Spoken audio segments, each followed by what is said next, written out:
Locals, there's locals going. Okay, here we go. We're almost on to locals. You guys on locals, hi. Hey, everybody, let us know when you can hear us. Hello.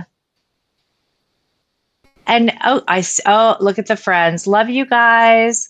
Doctor, good morning.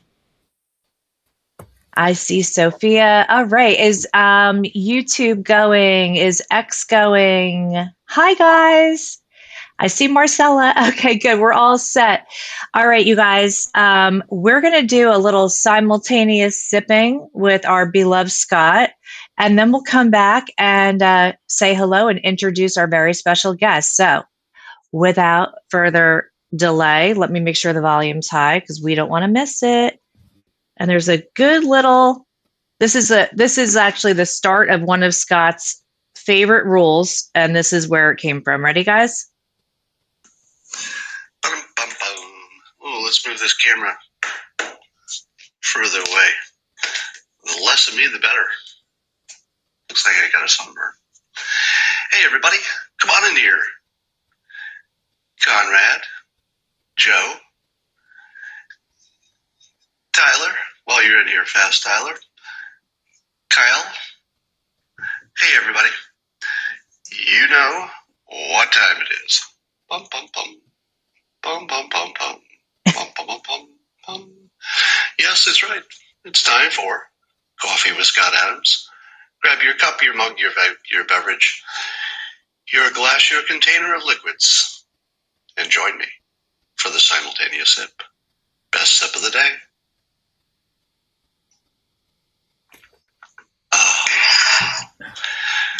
So as we approach the anniversary of the tragedy in Charlottesville a year ago,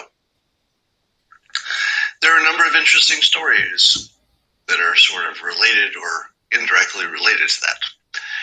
Number one, I was happy to see that Laura Ingraham satisfied what I call the 48-hour rule. The 48-hour rule goes like this. If you say something in public, then other people say, my God, how can you say that? I think you just said something horrible. You have 48 hours. This is my personal rule that I think you should all adhere to. You have 48 hours to clarify. And if you do, the clarification should stand. Because otherwise, we're just guessing what you think. I think it's fair to judge people by what they say. And if what they say is ambiguous, 48 hours is plenty of time to clarify. But once someone has clarified, I believe we should accept the clarification, because otherwise you are judging people by what you think they think. And as sure as you might be about what someone else thinks you think, that's no way to run a world. You don't want to live in a world where people will judge you by what they think you think. Remember, if you were judged by what you think, maybe you could make an argument for that. But that's not what we're talking about. We're talking about judging people for what strangers think you think. That has nothing to do with you. That has to do with them. So could you be punished for someone else's thought? Because that's the world that people are trying to lead us to. They're trying to lead us to a world where if a stranger has a wrong thought about what you think, you can be punished because of their wrong thought about what you think. Don't want that world. So the 48 hours rule has been satisfied. If you're not familiar with the story. I love that. That was the dawning of the 48-hour rule in Coffee with Scott Adams. Hi, everybody. I'm Erica, joined by the beautiful Marcela, our sexy Sergio, and the voice of Owen Gregorian. And today, good morning. And today we have a very special guest, someone who has Scott and Brian, not Brian, Roemmele. Roemmele. See, I was like, today. Okay. So Brian and Scott have much mutual respect for each other. And I'm going to ask Brian to introduce himself to you guys. You've probably heard Scott mention him. And this is just going to be such a fun guest for us to have. And I want everyone to know I am an AI know nothing. And Brian is an AI expert extraordinaire. So, and we're all somewhere in between. So, even if AI is not your thing, this is interesting and you're going to want to stick around to hear what Brian has to say, and we'll drop his name in the chat. So, Brian, could you please let everybody know who you are? And thank you so much for being here. Well, first off, it's an honor. Scott has been a hero. I mean, Dilbert absolutely changed my life and direction. I would have been in an office cubicle with a pointy haired boss probably 10 times already and hating my life. So, without him knowing it, those little comic strips caught my eye and changed the trajectory of my life. Now I'm in a garage just doing stuff. So, I love it. Um, what am I? I've done a lot of things in my life. Right now, I'm focusing on artificial intelligence and robotics, as I think it's the most transformative epoch in human history. And I don't think we're fully understanding exactly the impact and magnitude it's going to have on society. So I'm trying to grok that as much as I can and adjust and hopefully help others adjust. And using a lot of reframing that Scott has taught us all in seeing this wave coming at us and trying to make sense of it and still hold on to our humanity in the process.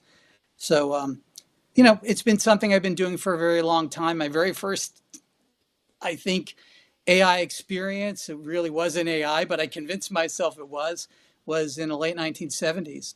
And VIC 20 computer, Commodore 64, really, an expert system.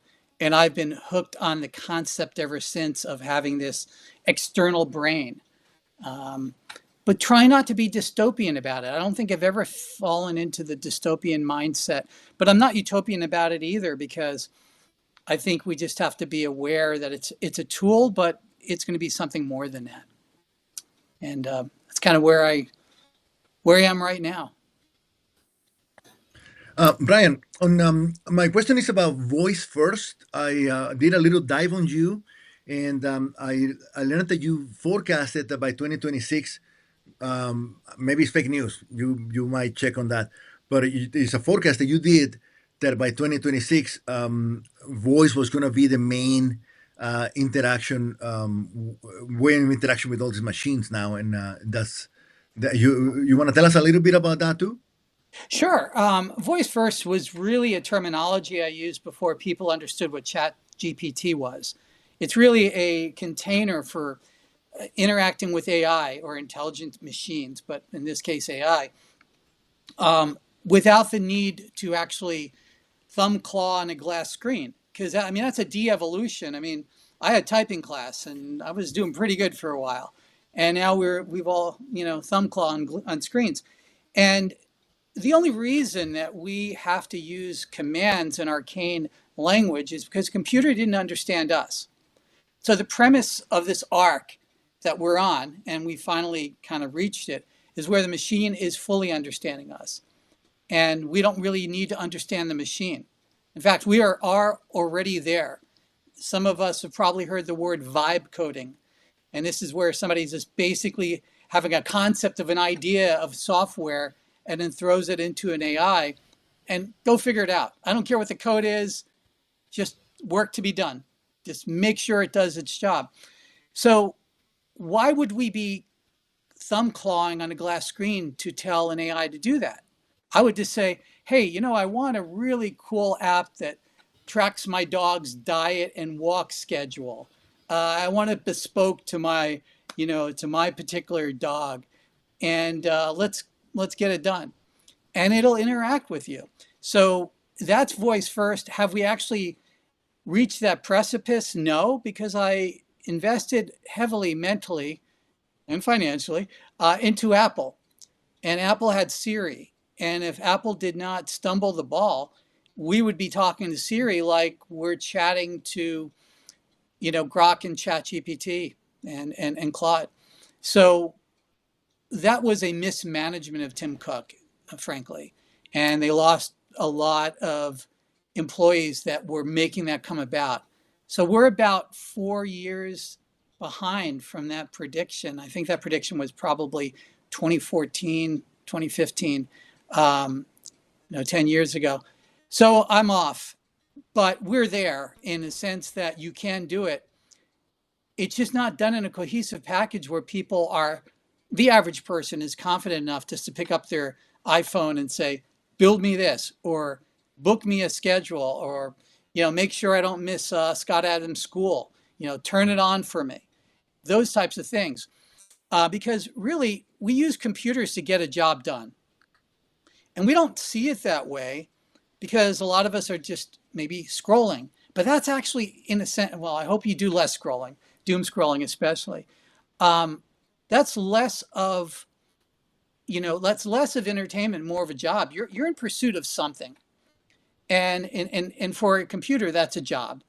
And the better that computer understands you, the better the outcome is for you. Now, the question is, who owns that computer? Right now, we are renting out our context to the social media platforms, and we trust them to do good by us. But the experiment of the last 8 years has been AI manipulating us into rage and to adversarialness. And that's kind of what the social media feedback loop does. Because once, and I'm not so much saying that on X, X is going in the right direction. Grok is brilliant. I recommend that over any platform for general use for a lot of reasons.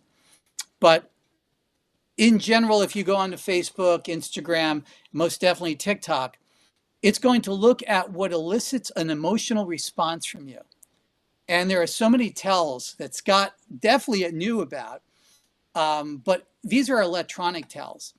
Even things like eye movement, because a lot of people don't understand, they can have access to the camera without you knowing it.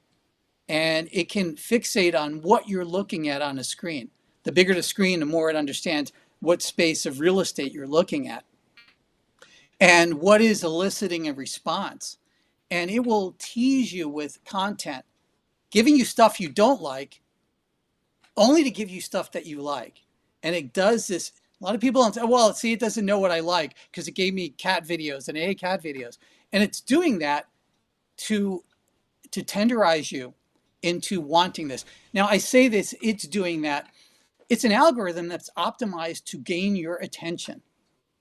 So I'm an advocate of local AI and benevolent AI, AI that is looking out for you. And it's not going to do it if it's owned by somebody in the cloud. So what I work in my garage a lot on, and I probably write a little too much about it, is to be liberated by having an AI agent that is working on your behalf. Looking at subliminals, for example. Most folks don't know that subliminals are constantly being utilized. Even double entendres, things like that, humor. Suggestion. And again, in any of Scott's books, you can understand that the suggestion mechanism and things like that are a profound thing. AI already knows that. And we have to be aware. We've already, all of us have been hypnotized by computers and really very non-powerful AI systems in comparison to what they're going to be. Once they fully understand all aspects of humanity and what is motivating us, it's going to be something else entirely. So that's kind of where I'm at as far as where should AI be. It should be benevolently watching out for us. It should be simpatico with us. It should understand our context, and unfortunately, maybe even more than a significant other and spouse. But it should do it in a way that's protecting you, and it cannot be put on the internet. So that means really hyper-local, maybe even air-gapped, so that there is no network connection between your AI and the internet, so it's not hackable. And this is something I call an intelligence amplifier, which is, I think, more apropos than saying artificial intelligence. I use that term. I'm going to continue to use it because, people don't currently understand what IA is versus AI. And as it gets more information on you, it becomes more powerful. And the more powerful it becomes, the more you realize you don't want anybody else to have access to it. Nor do you want it to bear Yeah, witness that I mean against you, that you makes a know? lot of sense to me. I mean, I think it was kind of scary when I saw the reports. There was a story I read about Google's AI because it basically said Google is reading all of your Google Docs, all of your Gmail, and it's basically learning everything it possibly can about you from all of your interactions with Google. And the story was interesting because it was like, I think it was a reporter that asked I don't know if it was Gemini or one of the Google AIs to write an email to a friend to wish them a happy birthday, and he was shocked by how personalized it was. Oh, yeah. And he realized, he's like, well, the only way it knows all these details is by reading my daily journal that I put in Google Docs and by reading all the emails back and forth between me and this person. And to me, it seems like a shocking invasion of privacy, but it is also, to your point, very powerful, right? Like it essentially means that Google could potentially impersonate you and talk the way you do and remember all sorts of details that maybe even you don't remember about things that you've done in your past. Oh, and absolutely. And first off, I want to thank you for your work. I mean, there is not a day that doesn't go by that I'm interacting with your articles. I mean, they are detailed, they are in depth, and they take an aspect and an angle that I think almost nobody else is getting. So I absolutely see how vital you were to Scott and helping get this information out. So thank you. And Thanks. I got to say, this is worrisome. Imagine every one of your Gmails, even the ones you erased, the highly personal ones, the ones when maybe you were in a crisis, is being enveloped by an AI. And one might say, well, it's anonymized and it's put into a big pile, perhaps, but I do not think ultimately that will be the outcome. I think to become highly personalized, it needs to know you personally. And the more intimate details it knows, the more it can wow factor you. And as Mm-hmm. far as replacing you, in some ways, yes, because humanity has a number of different states of consciousness. Most of us are operating in our, let's call it automatic mode. Have you ever driven a car and is in deep thought or in deep crisis or whatever is going on, and all of a sudden you're home and you're like, Yeah. did I run anybody over? How did I get here? Mm-hmm. That is an example of what I believe. I'm a big fan of Tor Norstander's The User Illusion book. It is probably anybody that loves Scott, I think, should read this book because it'll give you an idea about how the illusion of consciousness arises. And it's highly technical. I read it once a year. I've read it once a year since I followed Tor around like a groupie when he released it in the late 90s. I mean, I was blown away by this book. Got an autographed edition. I interviewed him twice on my old Bitcoin podcast. But basically, what it says is that there's an editor that's editing reality for you before you even get a chance. There's a half-second delay between what happens and you realizing that it happens, but your editor is telling you that you did it and it happened in real time. Mm-hmm. Now, you got to sit back with that for a minute. This is physiologically proven. Yeah. Through synaptic readings of your nervous system. So in that half second, that's a lifetime for computers, for example, and I can get into that in a second, what it means for AI.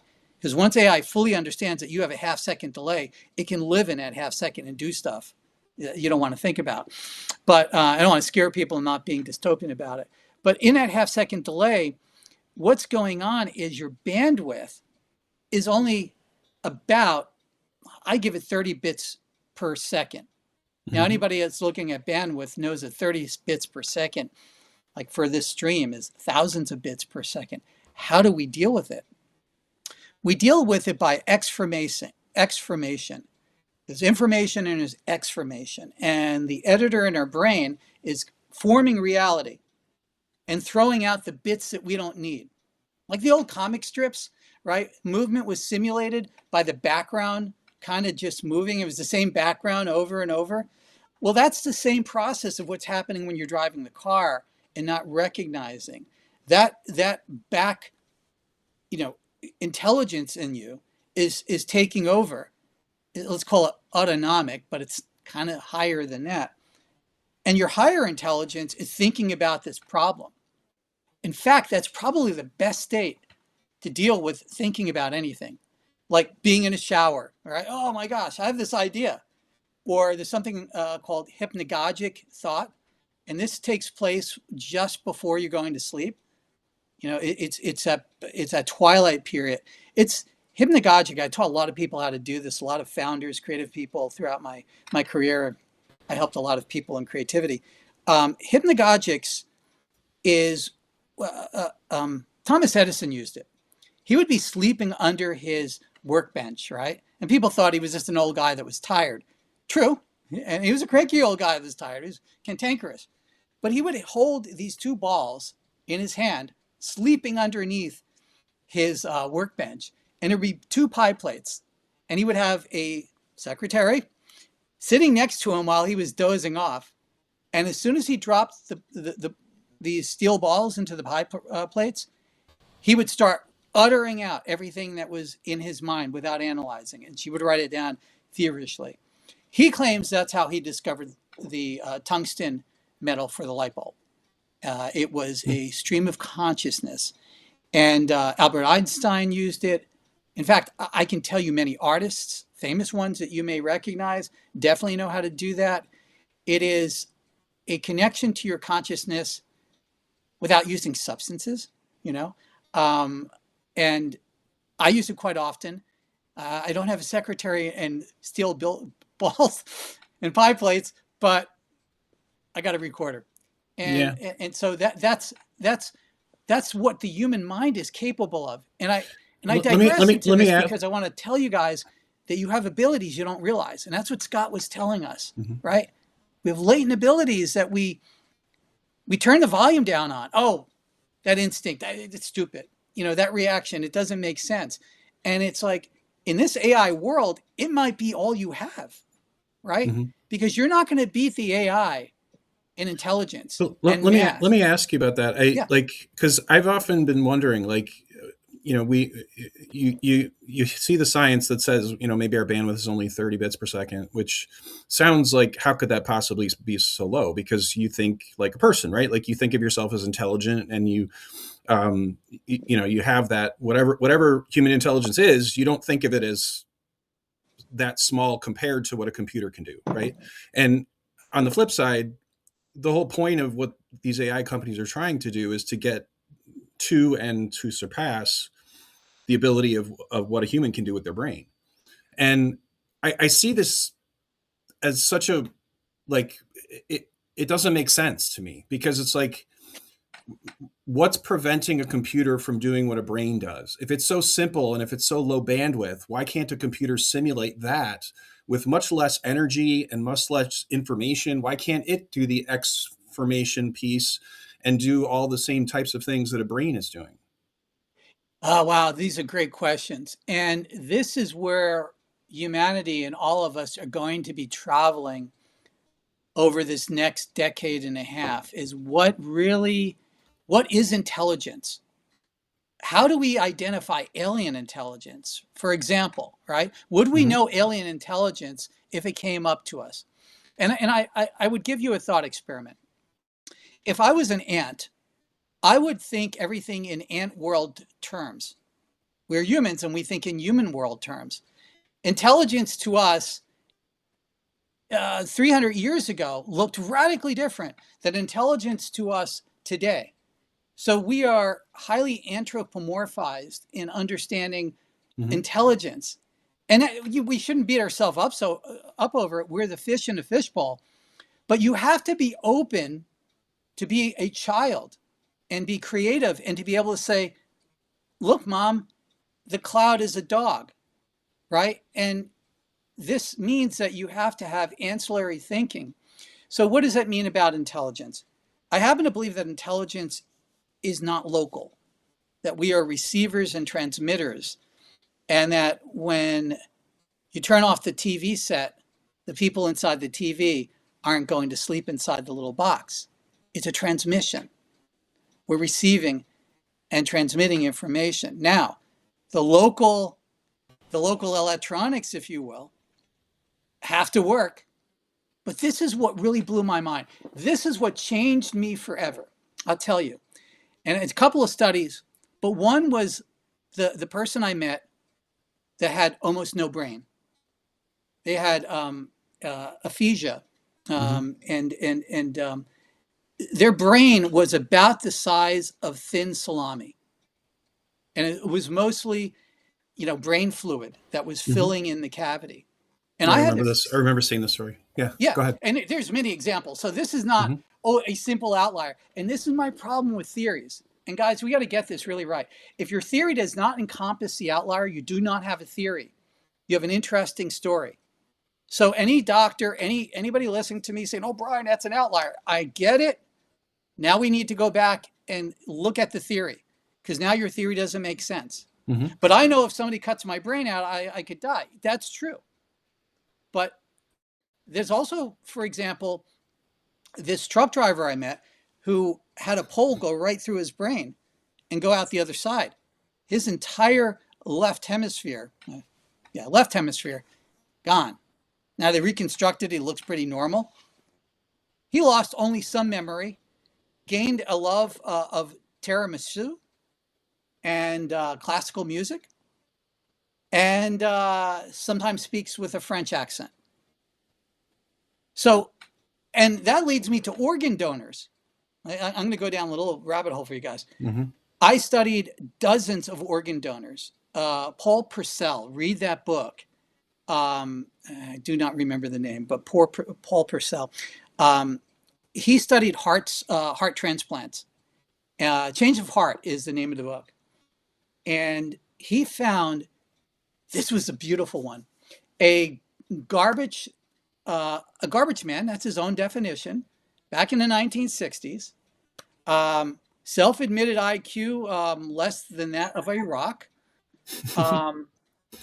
decided to have a heart attack to such a level that he needed a heart transplant. And he happened to be at the right place at the right time. He had a full heart transplant. And what had happened, the moment he woke up, he asked his wife and the nurse if there was a piano in the hospital. Now, this man never liked music, could not play a piano. The wife thought he was delusional. And he was asking continuously for most of the next couple of days. Finally, the heart surgeon came in, the guy that helped write this book, Change of Heart. And hardcore doctor, MD. He's not going to go for this woo-woo stuff. He goes, I'm going to entertain this guy. We have a piano in the rec room downstairs. Let's move him down there and let's see what happens. Rolled him down in the wheelchair, and he starts playing Bach concertos. Never in his life did he ever play his piano. The wife is freaking out, horrified. He's doing the maestro thing, going back. Maybe I'm doing Stevie Wonder here. I don't know what. He's got the tails going, but he's like pounding on a keyboard, like not even missing a key. And he's asking the wife, "You're BSing me, right?" No, he's never played a piano. He's taking notes. They don't have iPhones back then, so I don't know what he's doing. It's not recorded, in film form. Later on, that guy's interviewed. I got to meet him, but unfortunately didn't get to talk to him. He was in one of these conferences. And so what do we have there? Well, I'll tell you what happened. Usually they don't find out too much about the donor. This doctor had to find out about the donor. So he said, "Who is the donor? I need to know." Turns out it happened in the same hospital. Hit by a car was a young Russian pianist. She was, I think, in her mid to early 30s, a savant, American citizen, left Soviet Union, the whole story. And what else did this guy learn? He could speak Russian. He liked cabbage and boiled potatoes. Now, this is all like at the checkout aisle next to Elvis meets the alien stuff, right? That's what you're going to see it on the front page of the. But this is real, and this is an MD. So when we're sitting here trying to comprehend intelligence, and now you know why AI people hate me, because I'm already down in a place where they don't want to go. It's like, where's the attention function here? What are you doing with this vector math, Brian? Come on. It's like, guys, if we're going to really truly understand what we're doing, and we're going to, proudly predict that AGI is here and ASI is here, artificial superintelligence, perhaps, but we better fully understand before we decimate ourselves in self-hatred of we're not good enough. What are we, and have we really used our instrument called the brain enough? And so is your argument that a lot of the processing that's going on in our brain, for lack of a better word, is not actually happening in our brain? Yes, the heart has brain cells. If you look at it, the heart is a brain. And so is the gut. I ask anybody, I want you to think about the worst thing that's ever happened to you. Maybe somebody ending a relationship. Where do you feel? Do you feel here? Do you feel here? You feel it in the gut. We might say the heart, but it's in your gut. And it's not an accident. And if you study, I'm a big fan of Joseph Campbell, Hero's Journey. You study this work. When you study ancient cultures and their tales and their analogies and their fables, they have these different archetypes, Jungian archetypes, and everybody's on this hero's journey, but a lot of them are related to different organs. And now you can get into, I don't want to go into Chinese medicine, and there are 3,000 years of observation, and now we just write it off as, oh, that's wives' tales, guys. It doesn't make sense. It's like, well, 3,000 years of observation. I'm going to go with that. Then with somebody goes, hey, let's rush this to the market, this new drug. We don't need to test it because Fast and Furious time. It's like, what makes better sense? I don't know. Use your own rationality. So getting back to the heart, we absolutely can conclude in some form, memory, some memory was holographically, I mean, 3-dimensionally in different parts of your body, was stored in your heart. And in this case, this woman who played the piano stored her love of that piano in her heart. So much so, it was, where is the piano, when they woke up from a major surgery? So I study this stuff to get excited. I study it to try to break out of the frontier that I'm kept in, this fence line that modern science has erected for all of us, and say, you stay inside here, you have a credential, and if you start talking about hearts, you're going to be kicked out of the Harvard Club. Well, I ain't got a credential. I never went to college. I'm just some guy on the internet. So I tell you, reach out and research this stuff. Get curious, because the curiosity is the one thing that we hold on to as being a human, right? We have to become more curious. We have to become more childlike, because we are not going to have a job the way we thought we did in the next 5,000 days. That's the answer. We can go and say, oh, how am I going to earn a living? That stuff is going to get worked out. But the job that you did will very likely be automated by artificial intelligence. Those of you who have been following me, I've started the experiment called the zero-person company, or zero human company. And it's provocative, yes, but I'm also trying to trailblaze testing this concept.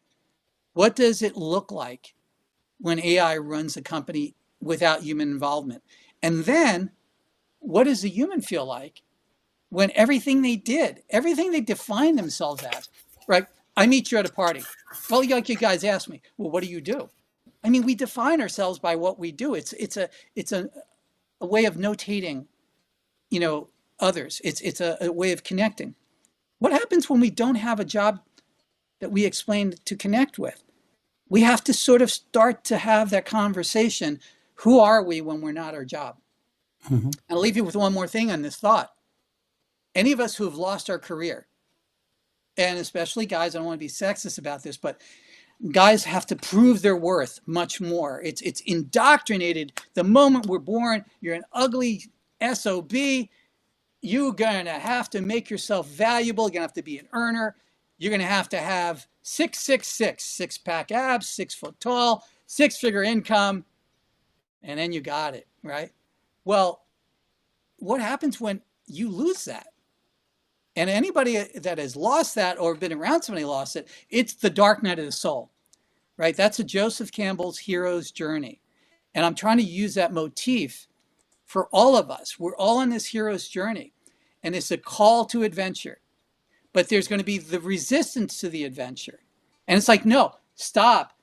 AI, don't take my job. It's like, I don't want this to happen. If it was up to me, if I could press a button, I'd delay it for a long time so that people can do those things that they really love. It's already happening. And Scott talked about it a lot, and I interacted with him. It is impacting artists to such a degree, it's heartbreaking, right? You work so long at trying to draw something, boom, it's vibe coded in a second, right? I'm a guitar player, I'm a musician. You work years to hone your sound, and somebody can make a song on Sono in seconds, right? You're an actor, maybe a good one. Not all of them are. Or a movie maker, and now somebody can make a movie. So if you're in those professions, you're heartbroken. You're in the dark night of the soul. I know a lot of people. I'm in Southern California, and a lot of Hollywood people. I'm not one of them. I'm an outsider, an alien. But when you sit with them, they are lost, and they are the canary in the coal mine. So are coders, people who literally code for a living. Everybody said, "Oh, get a job coding." Well, that's one of the first jobs to go, right? If you're vibe coding right now, you just took out the living of somebody who was going to hit you with a $5,000, $13,000 bill for your iPhone app. It's gone. We're going to have a Cambrian explosion of iPhone apps to the point where there are going to be no apps. We're going to the zero app world very soon, where basically it's just AI on your phone. And you just say, I think I'll have a spreadsheet now. Rock, boom, spreadsheet. And What, maybe Yeah. it saves it and maybe it doesn't. Brian, what advice would you give to young people? Like, what if you can't vibe code and you can't do this and you can't do that? Would it just be like tourist, something physical that AI can't do? Or Wow, this is a great question. I have 21 and 17-year-olds, and I'm dealing with this right now. I have to be as frank as I can be. Titles are not going to make very much sense in. I'm going to be very conservative. 15 years, very likely 5 years. Let's just say you have a daughter that wants to be a radiologist. If she goes into radiology right now, most radiologists are already using AI to look at the radiology reports, right? As a double test. The radiologist is still overlooking it, but it's scanning. Well, what's that little hazy thing over there? Well, I didn't see that. AI caught it. I didn't. Nobody's going to admit that yet. But I've talked to radiologists that are already freaking out. I know one that said it's probably saved 2 lives just in his practice because he would not have seen it. So if you're going to be a radiologist, you're not going to be prompting AI. You're going to be conducting it. So we're going to move into this conductor function. And it's something in my 5,000 Days series. I dedicated one to Scott. That was number 4. It's at readmultiplex.com. It says, the title is, "You have 5,000 days to the end of work as you know it." Yeah, hits you right in the nose. Right in the nose, as Scott would say. And I'm doing that because we're the leaders. The fact that we are aware, awake, we have to be ready for this stuff. Because if we leave it up to politicians, if we leave it up to people who have, let's just say, opinions that don't align with reality, they're going to make this into some kind of communist utopia where everybody's reeling around in Wally World wheelchairs. That's not the world we want. So what would I tell a young person? Number one, you need to be creative. You need to absolutely break out of whatever any professor is telling you if you choose to go to university. And you need to stop thinking in the box and think outside of the box. You need to reclaim your childhood. I urge everybody in my series to read Magical Child by Joseph Pierce. It is the rediscovery of, let's call it an operating manual to raising a child. Now, if you're raising a child, read that book. Read it now. Because the brokenness that some people establish in a young life, because us adults don't get our acts together, and we got a 3-year-old, and we don't realize that if we cause any problem to the foundation between 0 and 8 in a child, they will be damaged for the rest of their life. 100%. And everybody listening to me right now has damage. You are not a victim, but you do have damage, and you do have trauma, and you do need to face it. Most guys do not face the trauma. They envelop it, move it along a lot, mostly. Why do I say you need to face those traumas? Because if you're facing a real threat and an existential threat, those traumas are going to surface. And you not being good enough, which is the mantra that most guys have in the back of their mind. I'm not good enough. My dad never loved me enough. That's really what it is. I can never be better than my dad, kind of thing. You're driven by that stuff, and you will drive yourself insane when your job is taken away from you, your profession is gone. And so you go back to, what do you say to a kid? Claim your creativity. Be able to understand that you're going to be collaborating with intelligence amplifiers for the rest of your life. Or you can just go into farming. I sometimes want to do this, and I may do it. If all of a sudden you don't see me, I'm radio silent. I'm organic farming somewhere in the middle of nowhere, and everything's cut out. Because those are the bifurcations that we have. It's like, we have a wave, guys, and I'm giving us a surfboard, and I say, we ride at dawn. Get on the surfboard, learn this stuff, and don't let it become insulting to you. It will take away some of the things that you thought made you.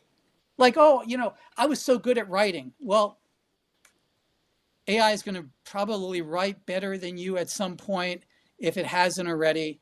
And that's just the reality. Now, be creative and become simpatico with this AI and start building so that 1 + 1 doesn't equal 2. It's synergistic. 1 + 1 = 1,000. So what do you think are the skills that people should be developing? And another part of my question is, what do you say to all the people that are saying that by using AI, people are getting brain rot and they're not going to even have the skills that, like the knowledge and the skills that they need? Oh, and very, very valid questions. And it really comes to how self-motivated you're going to become. We have been indoctrinated to the clock and to the 9 to 5 at school for the Industrial Revolution. For most of human existence, we did not live by a clock. We did not. It is only the Industrial Revolution. We didn't even care what time it was, right? We had, we had shadow on the ground, and we said, well, it's kind of this time. Time was invented, and especially time zones, was for a couple of things. I'll give you the two big ones. The Industrial Revolution, to make sure that you got to the job, and that was the whistle. The church bell was really the first time clock. That was to get to church, or this is what time it was. That was the clock. The church was the keeper of time for most of the pre-industrial revolution. And then in schools, you were indoctrinated to the industrial revolution of the 9 to 5. And you were indoctrinated to the hierarchy of a boss. The teacher was the boss. You shut up, do your work. This is how it's done. Do not be creative. Do not challenge. Whereas the original university, the concept of the university, and this is back in the 1300s, was to challenge the current state of mind of the professors. The students were supposed to come in there and sometimes literally beat up the professor physically because you have the new idea. It was a cleansing process of eliminating the dead wood, because old men like us, we screw it up. Now, that means that us old men have to teach the young people the right way. So the burden is on our shoulders, and we're failing miserably, right? We can talk all about the young people, and I can say a lot of stuff, but it's a reflection of how we did our job, and we failed at it. And we got to face that reality, all of us, to some degree. Now, maybe we might have done really good with our own kids. Maybe we didn't. Maybe we did as good as we can, because that's all we got, right? Nobody gave us the instruction manual, and there are some now. I've given you one, but you have to take that responsibility. So some of the practical points, again, creativity. Recognize the weak points in every career you're going to choose if you're starting on your career path. What are the threats? And you got to be very real about it. What are the threats of AI or robotics? Because Optimus will come out this year. We'll start seeing things that are going to blow our mind. And yesterday we already saw a robot that cleaned out the dishwasher completely without human intervention. Because that's the point. Everybody says, well, I'll buy one when it can do the dishes. Kind of like doing the dishes sometimes. I get to stare out the window, but so be it, do it. But maybe do the laundry, whatever. That's going to happen. All of us are going to get this at some point. Elon Musk, and he gets derided about this, about the age of abundance. It's coming about. And if you do the math, robots making robots, you talk about exponential growth. Really, it only takes about 4 years before there's more robots than humans. And that's doing it at a leisurely pace. Now, that's in America. We're not talking about China. China's not our friend. China's on a 1,000-year plan. Chinese people are brilliant. They love us. We're great. Chinese government, it's a different thing. They're on a plan. We're looking at quarterly results in America, which is stupid. It's not really capitalism. It's cronyism. And China's looking at a 1,000-year plan. And currently they're winning. There's a lot more robotics companies in China than in America. The only hope that we have in America is Elon Musk and Tesla. And why do I say that? Do we have other robotic companies? Yeah, but nobody else can move at scale than the robotic company called Tesla. The Tesla car is a robotic car. It's a robot on wheels. When it's self-driving, it's a robot. And it's an AI company. They already solved three-dimensional world AI, being in space and navigating around. And I would argue that a Tesla vehicle is driving safe than some of the folks in Southern California right now, So do I want that? Do I want my agency taken away? One part of me says, heck no. I'm going to buy an old pickup truck from the 1960s, and it ain't going to have no computer hardware. I'm going to still hold on it, and I'm going to put gas in it, damn it. But there's another part of me that says, when I become a decrepit old man, because I'm on my way, I don't want to have to rely on somebody to get me from point A to B. It'd be cool if I just summons my car, pull up to the door, and I creep into it. And I'm like, okay, Reginald, on to the, on to Costco. And then my Optimist goes blopping out. Make sure you get the double-sized toilet paper. And that kind of stuff. That's going to be in our lifetime. There's no doubt about it. And it's going to be affordable. So rather than saying it's not going to happen, I urge people to say possibility thinking. It's going to happen. Now what do you do?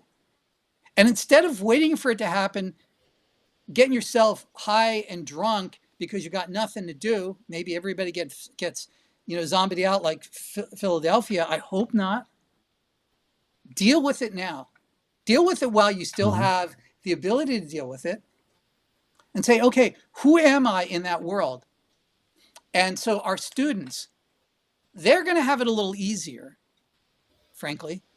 The people in the middle are going to have it tougher. The people who absolutely say, my job is gone and I need to put food in the mouth of my kids and a roof over the head. What am I going to do?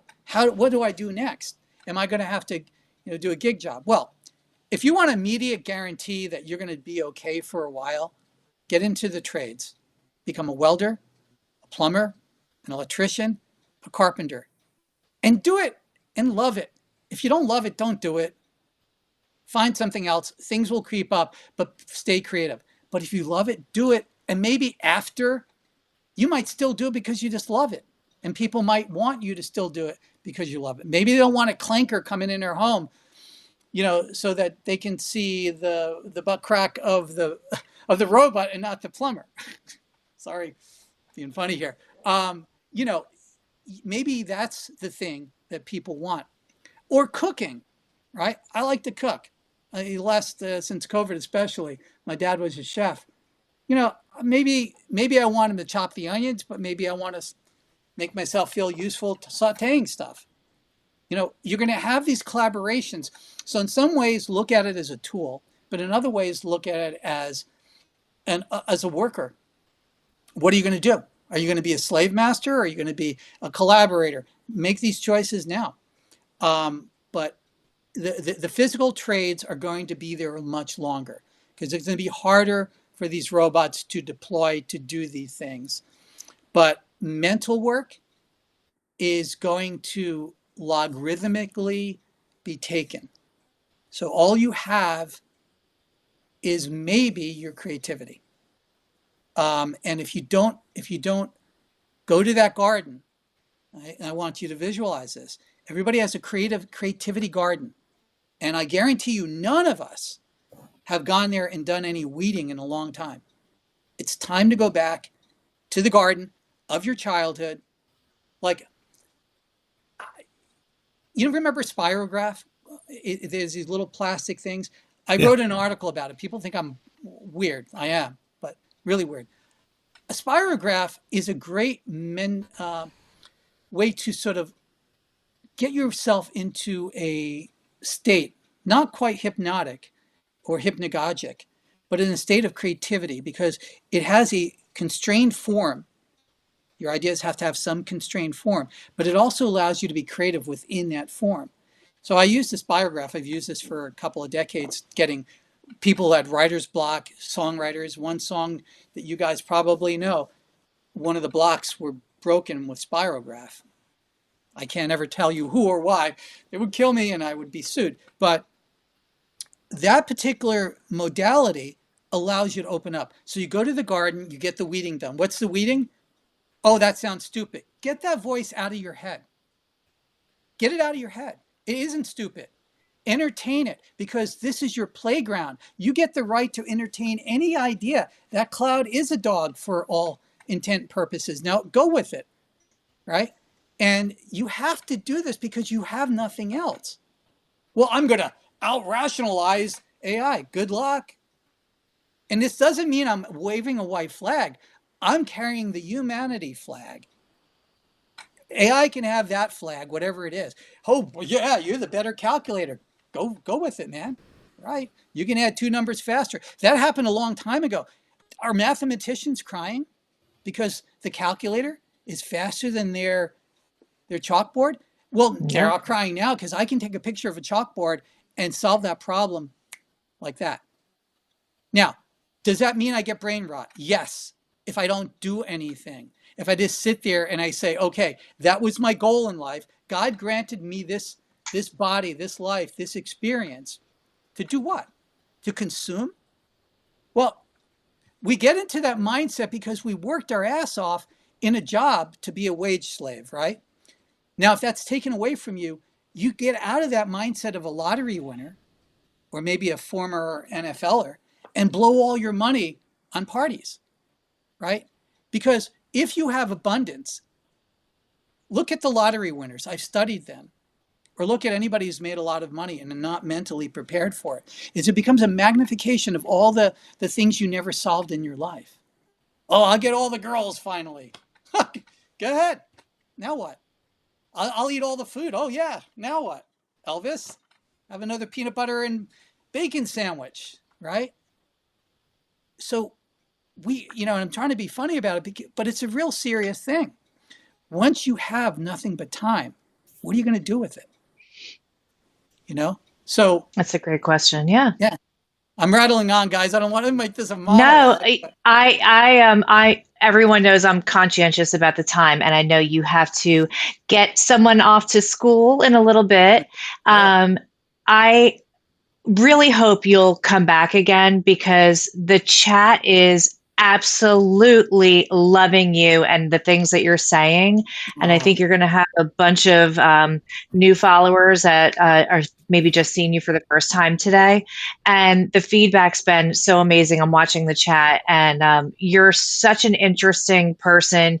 You have such a good heart. I also want to tell people, even if you want to follow Brian, because he brings out the vicious nostalgia for me. And so many times I write to him, like, you're killing me. I want to go back to the 70s or the 80s. He has the best content literally on X. Like, you will love him for everything he's doing over there. You gave us a lot of good book options, and we'll post everything in a link after, Brian.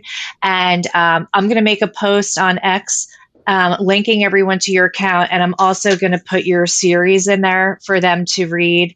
And if you want to comment in there anywhere, and you guys, please thank Brian on X also for being here today, because we want to make sure he comes back. Did you enjoy it, Brian?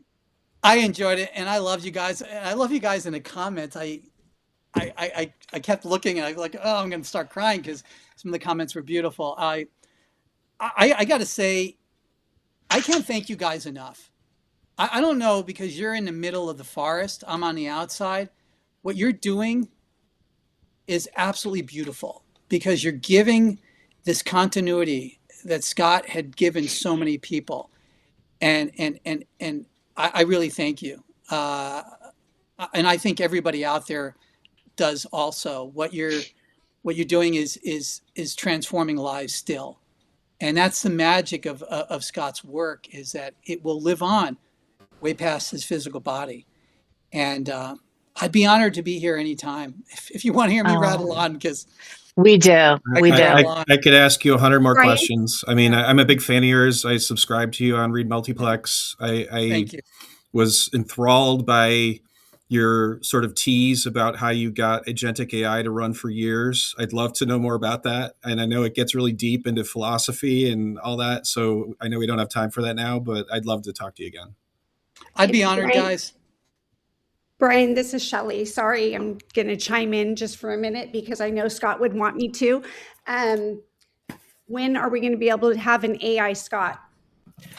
I was talking about that pre-show. I am curating as much Scott's material as possible. I want to do justice to his work and his memory. Nothing substandard. People are throwing together things. I've seen it, and it's robotic. It's stupid. It's not there. It's not there yet. Will it be there? I would say in the next year. You guys will be the first to beta test what I wind up doing, and whatever it is, it's owned by the school. It's not mine. I'm not selling it. This is not my thing. Do with it what you will. And if there is a plan for it, it's up to you guys to make that decision. But I want to be able to give what Scott might have said under whatever new circumstance has come. And we can do that with AI in his voice and in his manner, but not to the level that I think Scott would be mad at me. He'd come back and hit me in the side of the head and say, what the heck? He does have standards. Yeah, I have to say that, he definitely considered it, but as you said, it's not quite there. Yeah. Shelley, you would be the first to have it and look at it and test it before I even announce it to anybody else. Thank you. Thank Thank you. you. Really appreciate you guys. You guys, let's do a closing sip and let's all go out there, be useful today, and tend to that garden of creativity that Brian talked about. It's time to revisit things like that so you don't get caught off guard. So everyone's been warned. No one's going to be caught off guard. So whether it's for you or your children or nieces or nephews or people you know, let's all just tend to that garden, get creative. Please follow Brian. He will be back. You guys are witnesses. And one final sip to our beloved Scott today. And we'll see you tomorrow with another guest. Love you To guys. See you tomorrow. Scott. To Scott. Scott.